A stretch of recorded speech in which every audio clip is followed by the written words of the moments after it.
8 ఎకరాల ల్యాండ్ ఉంది. దీంట్లో నేను 5 ఎకరాల వరి సాగు చేస్తాను. మిగతా 3 ఎకరాలలో 2 ఎకరాలు మొక్కజొన్న వేస్తాను. ఇంకో ఎకరంలో అరెకరంలో కోళ్ళ ఫాము, ఫిష్ ఫాము, ఇంకో అరెకరంలో నేను అన్ని రకాల కూరగాయలు పండించుతాము. ఎందుకంటే ఇలాంటివి చేస్తే రైతుకు చేతి నిండా పని ఉంటుంది, ఎప్పుడు కూడా డబ్బులు ఉంటాయి. కాబట్టి మొక్క సేంద్రియ వైపు మళ్ళించేటట్టు 3 సంవత్సరాలు కష్టపడ్డా నేను.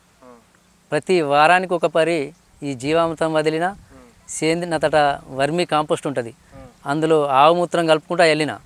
నేను 3 సంవత్సరాలకు నా భూమిని ఒక సారవంతమైన నేలని చేసిన. నా పొలంలో కూడా, నా గెట్ల పంట కూడా వానపాములు, విపరీతమైన వానపాములు ఉంటాయి. మొత్తం నా మొక్కకు ఏ ఆహారం కావాలనేది కూడా టోటల్ వానపాములే అందించడం జరుగుతుంది నా మొక్కకు.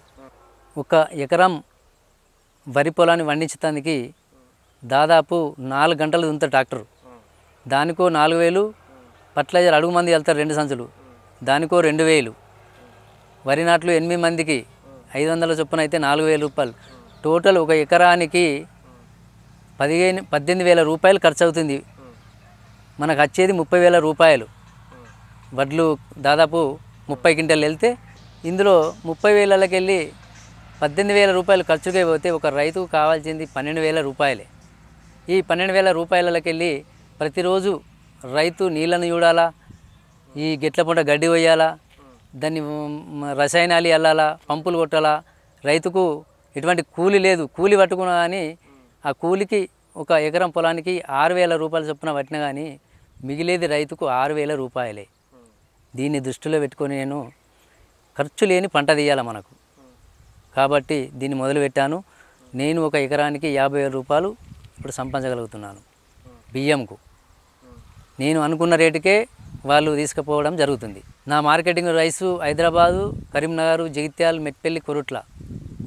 దీనికి మెట్పల్లి వరకు, కొరుట్ల వరకు 5 క్వింటాలు తీసుకుంటే డెలివరీ ఉచితంగా ఇస్తాను నేను, ట్రాన్స్పోర్ట్ ఛార్జీ. మన రైతులు ఏం చేస్తుందంటే ఇలాంటివి చేస్తే అస్తు రాదు అని భయపడుతుండ్రు.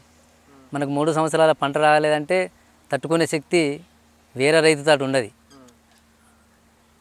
చేసిన పని అప్పులో ఊబిలో దిగిపోతుంది. తట్టుకునే శక్తి ఉంటేనే దీంట్లో దిగుతాడు ఎవరైనా సరే.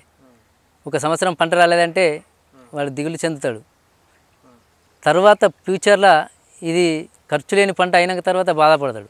బయట మన ఇజ్రాయిల్ ఎలాంటి గుర్తింపు పొందిందో మన తెలంగాణ కూడా ప్రతి ఒక్క రైతు సేంద్రియం పట్ల దృష్టి పెట్టుకొని చేసినట్లయితే మన తెలంగాణ కూడా ఇజ్రాయిల్ లెవెల్ పోవాలని నా కోరిక.